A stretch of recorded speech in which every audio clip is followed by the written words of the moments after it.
Well, for years now, Bill and Melinda Gates have been warning about the threat of a global pandemic, and now they're fighting as hard as they can to save lives around the world and combat COVID-19. And like so many of us, Melinda Gates has watched those close to her fight just to breathe as they battle coronavirus. The Gates Foundation is now putting billions of dollars behind 8 different vaccines, hoping to find at least one that works. And Melinda is sounding the alarm bell about what is to come for Africa and the developing world. She spoke exclusively with CNN. Here's our conversation.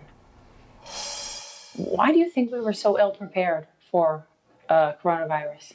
We haven't recognized as a global community that we are a global community. And if we had recognized that and stepped up to it, we would have prepared for this. We would have systems in place, both monitoring, alerting very quickly. We would have had test kits available. We would have just, we plan for things as nations. We plan for earthquakes. We plan for tsunamis. We plan for tornadoes. Right. We didn't plan for disease. And I don't think that will ever happen now, thank God. You and Bill and the Gates Foundation are literally putting billions of dollars right now behind the ability to quickly manufacture 8 different potential vaccines just in case 1 or 2 of them may work. The vaccine is the ultimate solution. The vaccine is the ultimate solution. What we are doing is preparing with our many, many, many partners.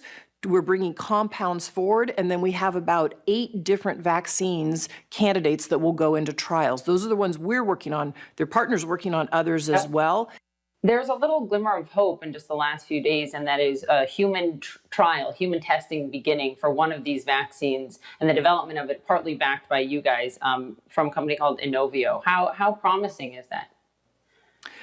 I'd say it looks promising. We wouldn't have put it into preclinical trials if it wasn't. But, to be honest, since we've been in this business before of vaccines, you want to have many candidates going into trials. So we obviously put our most promising ones forward first, but I'm going to feel better when we have all 8 into clinical trials. The fact that the data show us that African Americans in the United States are getting coronavirus more and are dying at a much higher rate.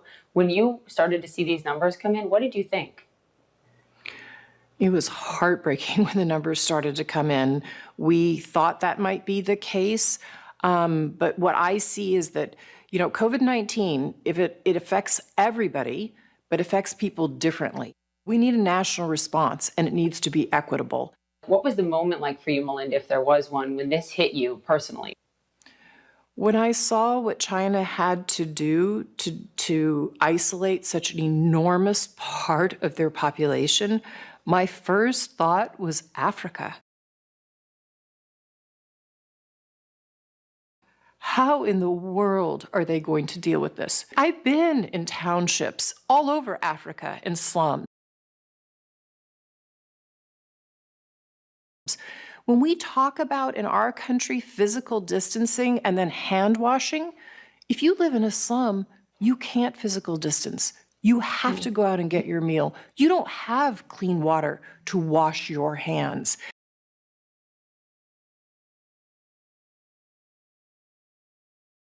And so as soon as I saw that, and we know from the foundation's work how quickly disease spreads, I thought, oh my gosh, we have a crisis on our hands that we aren't even talking about yet in the United States and what's going to happen to the rest of the world.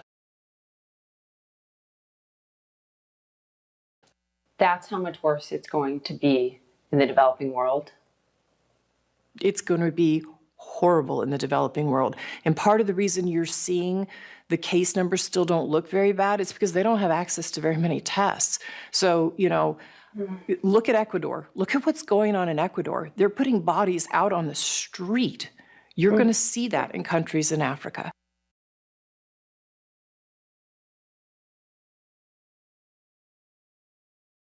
You think that this pandemic is just actually going to set us back in terms of gender disparity, that it will disproportionately fall on women? What do you mean?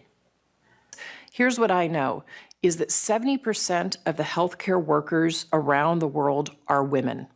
women do more than 2 times the unpaid labor in their homes. So they're caring for people in the health system and they're caring for people at home. And at the same time, we have this disparity that we're not collecting what we call disaggregated data. What that means is we're not differentiating data that comes in about men and women. I wonder what keeps you up at night right now. What keeps me up at night are the vulnerable populations. What keeps me up at night is, in the U.S., the kids who are falling behind because they don't have access to broadband or to a computer, so they're not getting to continue their learning. What keeps me up at night are the vulnerable populations who I know in Africa. I've met some of them. I can't imagine being a parent in those circumstances. And those are the things that keep me up at night.